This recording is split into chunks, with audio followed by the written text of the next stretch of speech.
जय श्री राम, जय माँ आदिशक्ति। ओम सर्वमंगल मांगल्ये शिवे सर्वार्थ साधिके शरण्ये त्र्यंबके गौरी नारायणी नमोस्तुते।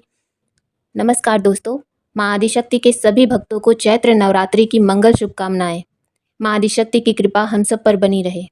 मित्रों, कल से 9 अप्रैल 2024 दिन मंगलवार से चैत्र नवरात्र प्रारंभ हो रहे हैं। तो आज मैं चैत्र नवरात्र की पूजा विधि, संपूर्ण पूजा विधि आपके साथ शेयर करूंगी। तो वीडियो में अंत तक ज़रूर बने रहें।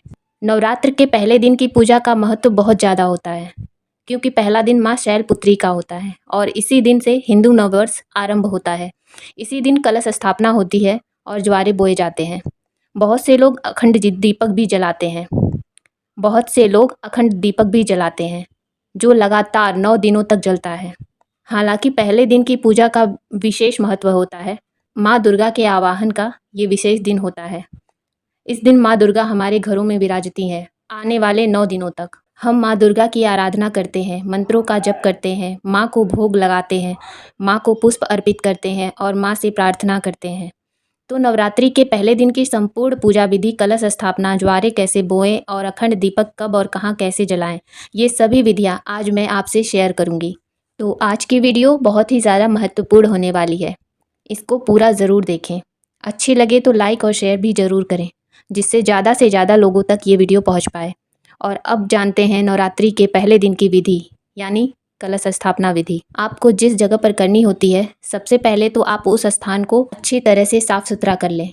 कलश स्थापना के लिए वैसे तो घर का मंदिर ही सर्वश्रेष्ठ माना जाता है, लेकिन अगर आपके घर में जगह की कमी है तो आप घर के किसी भी शुद्ध स्थान को साफ कर लें और वहीं पर कलश स्थापित कर लें। सबसे पहले जहाँ पर आपको कलश स्थापित करना है वहाँ की साफ सफाई कर लें और वहीं पर एक लकड़ी की छोटी सी चौकी रख लें और उस चौकी पर एक लाल कपड़ा बिछा लें। ये कपड़ा आप अगर नया लाते हैं तो सबसे अच्छा है। और फिर उसी चौकी पर माँ की प्रतिमा को विराजित किया जाता है।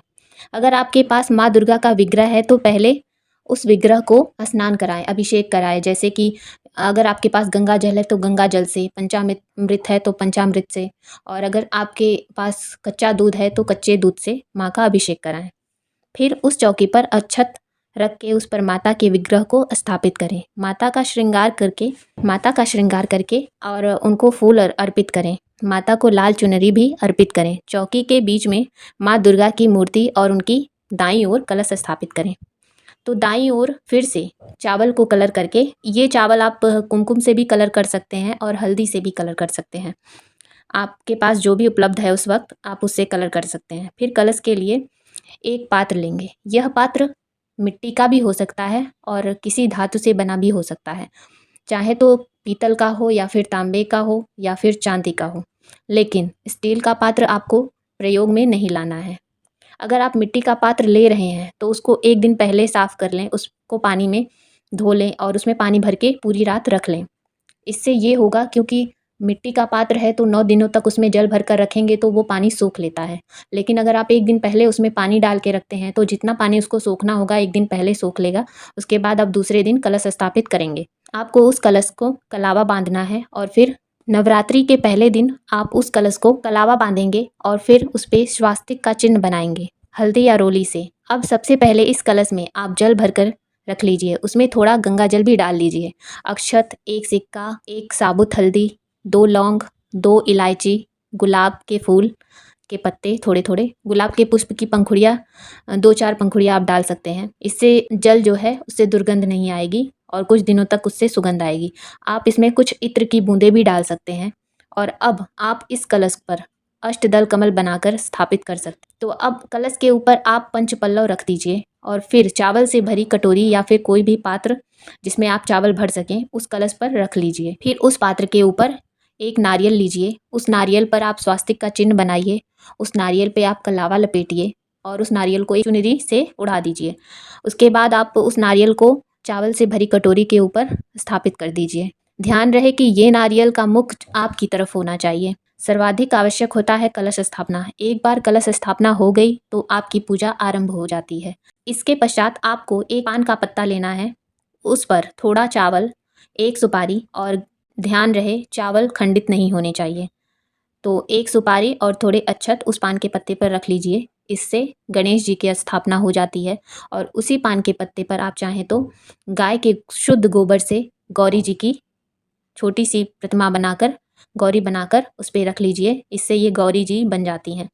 यदि गोबर नहीं है तो आप हल्दी से भी गौरी जी बना सकते हैं। और अब दीपक जलाकर सबसे पहले तो आपको गणेश जी का पूजन करना है, फिर गौरी माँ की पूजा करनी है, फिर कलश की पूजा आपको करनी है।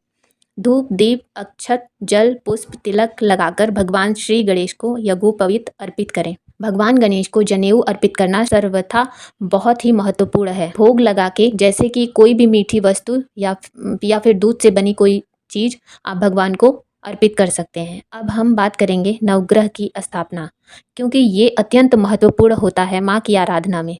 आप एक प्लेट लीजिए या फिर एक पान का पत्ता ले लीजिए, उसी पर आप कुमकुम से 9 बिंदियाँ बना लीजिए और फिर उन बिंदियों को नवग्रह मानकर उनको अक्षत, पुष्प, भोग इत्यादि अर्पित कर लीजिए। और अब माँ दुर्गा की पूजा करनी है तो अपने दाहिने हाथ में थोड़े अक्षत, पुष्प, माँ का ध्यान करते हुए संकल्प लें। अपना नाम, गोत्र, गांव इत्यादि बोलकर आप संकल्प लें और पुष्प माँ के चरणों में अर्पित कर लें। अब दाएं हाथ में पुष्प लें और माँ का ध्यान करके उन्हें आसन देने के भाव से उन्हें वो पुष्प अर्पित करें। और अब आपको 4 बार जल गिरा दीजिए वहाँ पर, उसी स्थान पर जहाँ पर आपने माँ को आसन दिया है। इसके बाद आपको माँ को वस्त्र अर्पित करने हैं। तो वस्त्र स्वरूप आपको 2 कलावा लेना है। उन 2 कलाओं को वस्त्र के रूप में ध्यान करके माँ को अर्पित कर लेना है। फिर आपको माँ को सिंदूर से तिलक लगाना है। याद रहे माँ को 9 दिन सिंदूर से तिलक लगाना है। फिर आपको पुष्प, इत्र, जल, भोग इत्यादि से माँ का पूजन करना है। सफ़ेद मिठाइयों का भोग सर्वश्रेष्ठ माना जाता है। इसके बाद एक पान के पत्ते पर लौंग, इलायची, सुपारी रखकर आप माँ को अर्पित कर दीजिए। अब अपने हाथ में अक्षत लेकर आप क्षमा प्रार्थना करें कि माँ, अगर हमसे कोई गलती हुई है तो हमें क्षमा करें। अगर पूजा विधि में कोई त्रुटि हुई है तो हमें क्षमा करें। इसके पश्चात आप दक्षिणा अर्पित करें। आप चाहे तो एक सिक्का भी अर्पित कर सकते हैं। दक्षिणा अपनी सामर्थ्य के अनुसार करें। इसके बाद जल का छींटा 2 बार उस स्थान पर बना दें। ये आपकी पूजा संपन्न होती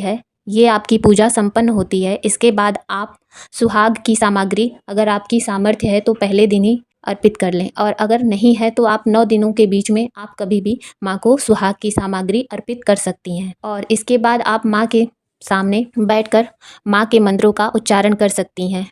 जैसे आप ओम सर्व मंगल मंगल्ये शिवे सर्वार्थ साधिके शरण्ये त्र्यंबके गौरी नारायणी नमोस्तुते, इस मंत्र का जप कर सकती है। या फिर आप चालीसा पढ़ सकती है, या फिर सबसे सर्वश्रेष्ठ है माँ दुर्गा सप्तशती का पाठ।